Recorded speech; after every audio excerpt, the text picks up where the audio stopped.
The first light of dawn brushed across the Serengeti, painting the grasslands gold as Samuel made his final patrol. He moved slower than he used to, each step a little heavier.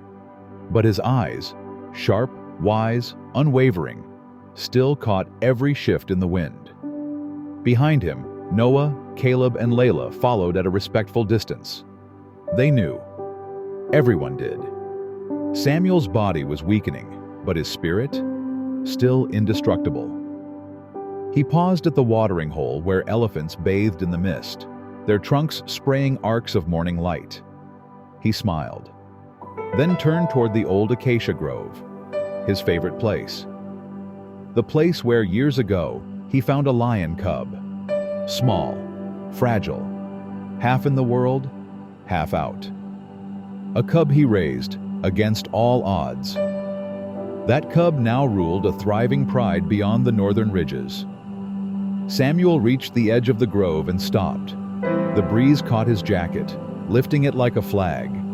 He closed his eyes, pressed his hat against his chest, and whispered, "Thank you." Not to the sky, not to the trees, to everything. That evening, under a quilt of stars, Samuel sat by the fire with Noah, Caleb, and Layla. No lectures, no farewells. Just a soft voice saying, "Respect the land, respect its silence, because sometimes the silence remembers you." That night, in the stillness of the Serengeti, Samuel passed on. The world around him shifted. A great spirit had gone still. But deep within the grasses, two golden eyes flickered awake, and something ancient remembered. The funeral was small, not because Samuel didn't have people who loved him, but because he had always lived close to the earth, never needing crowds to feel connected. Noah, Caleb, and Layla stood near the simple wooden cross they had placed under the tallest baobab tree. The grave was fresh, the soil still loose and dark against the golden grass. Villagers came with offerings, woven baskets of wildflowers, stones etched with prayers. Children carried pictures they had drawn of Samuel, some with lions, others with trees and stars. The sun hung low, heavy in the sky, casting long shadows across the clearing. Layla held a folded letter Samuel had once written, shaking slightly as she read it aloud. "I didn't protect the wild. It protected me.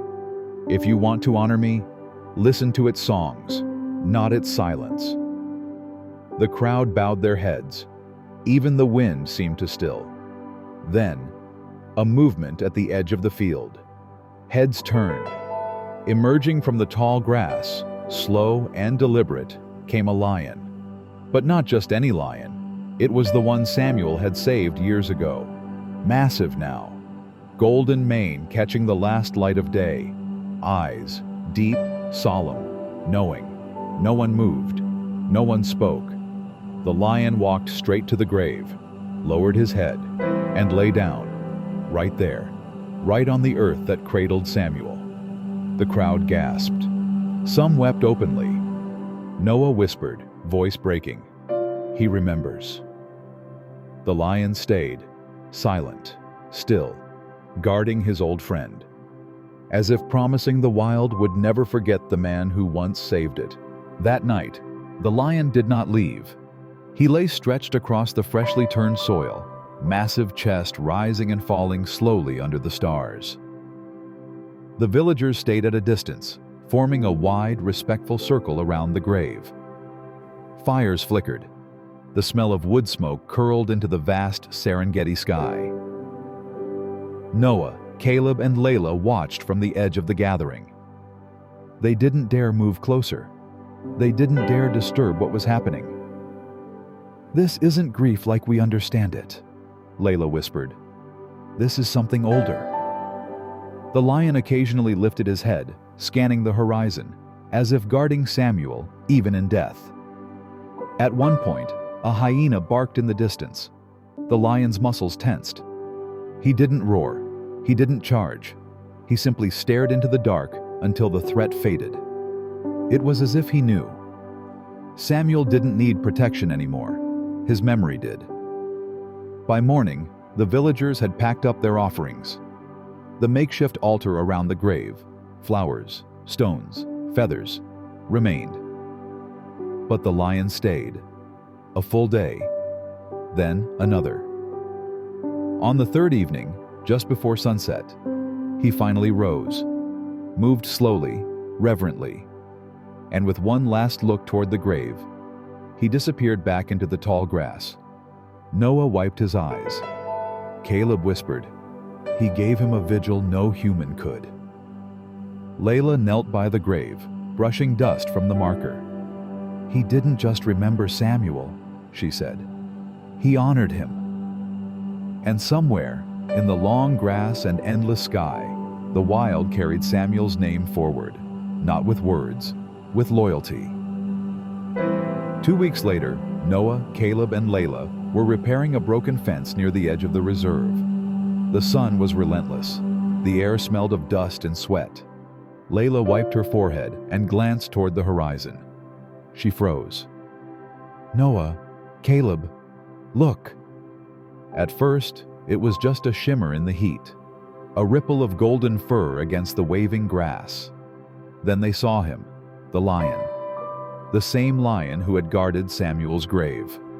But this time, he wasn't alone. Behind him padded two smaller figures, lion cubs, maybe 4 months old, awkward in their steps, blinking wide-eyed at the world. The lion moved slowly, deliberately, as if he was leading a sacred procession. When they reached the gravesite, the big lion sat down at a respectful distance. The cubs, curious and playful, approached the grave. They sniffed the stones, batted at the wilted wildflowers, tumbled over each other in the dust. The villagers who witnessed it said later, it was like a blessing, like Samuel's spirit had called them forward to continue a promise. Noah dropped to one knee. Caleb wiped at his eyes openly. Layla smiled through tears. "He didn't just leave a legacy in us," she whispered. "He left it in them too." The lion watched for a while longer. Then, satisfied, he herded the cubs back toward the grasslands. Noah placed a hand over his heart. "It's not just memory anymore," he said. "It's inheritance." And from that day on, the grave of Samuel was never alone. It was guarded by the wild itself. Months passed. Seasons shifted from blistering heat to soft rains that painted the Serengeti green. But one thing remained unchanged. The lions came. Every few weeks, the same big lion, now visibly older, his mane touched with silver, would appear with the cubs, now growing strong and fierce. They didn't stay long. Just enough to circle the grave, sniff the earth, sit in quiet company. It became a ritual, a living memory. Visitors from nearby villages began making pilgrimages to Samuel's resting place. They'd leave small gifts, a carved wooden lion, bundles of wild sage, letters tucked under stones. Noah, Caleb, and Layla took it further. They set up a small education center near the edge of the reserve. They called it Samuel's Promise. It wasn't a grand building, just a few open-walled huts, a solar-powered classroom, and a shaded area where elders could teach the younger generation about the old ways Samuel had fought to protect. Children learned how to track the movements of lions, how to read the whispers of the wind, how to honor the land, not just use it. And sometimes, when lessons ended and the stars began to blink awake, the children would sit near Samuel's grave, hoping to catch a glimpse of the lions under the starlight. Sometimes they did, sometimes they didn't. But either way, they understood. Samuel wasn't just buried there. He was growing there, in the roots, in the roars, in the stories told by firelight, and in every heartbeat that still dared to listen to the wild. One evening, long after the rains had come and gone, Noah, Caleb, and Layla sat together by Samuel's grave. The sun was melting into the horizon, turning the sky into rivers of fire and gold. The lions hadn't visited for months now. The cubs, almost full-grown, had likely found new hunting grounds, new destinies.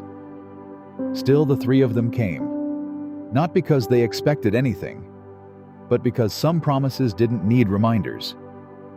They sat in a comfortable silence, the kind that only old friendships and shared grief can create.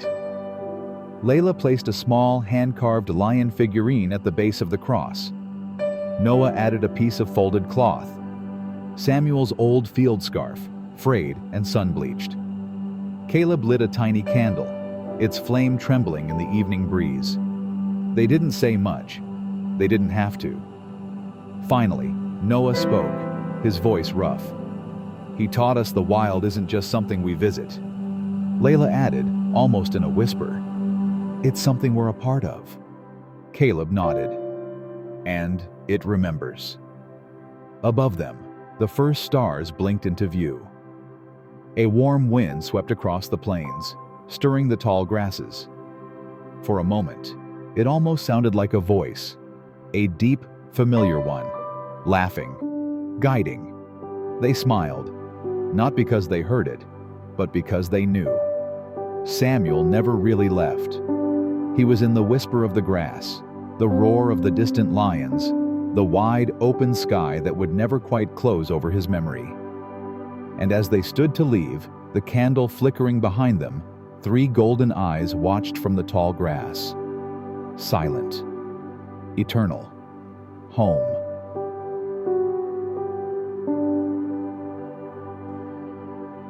If this story touched your heart, don't forget to like, comment, and share. Subscribe for more inspiring stories.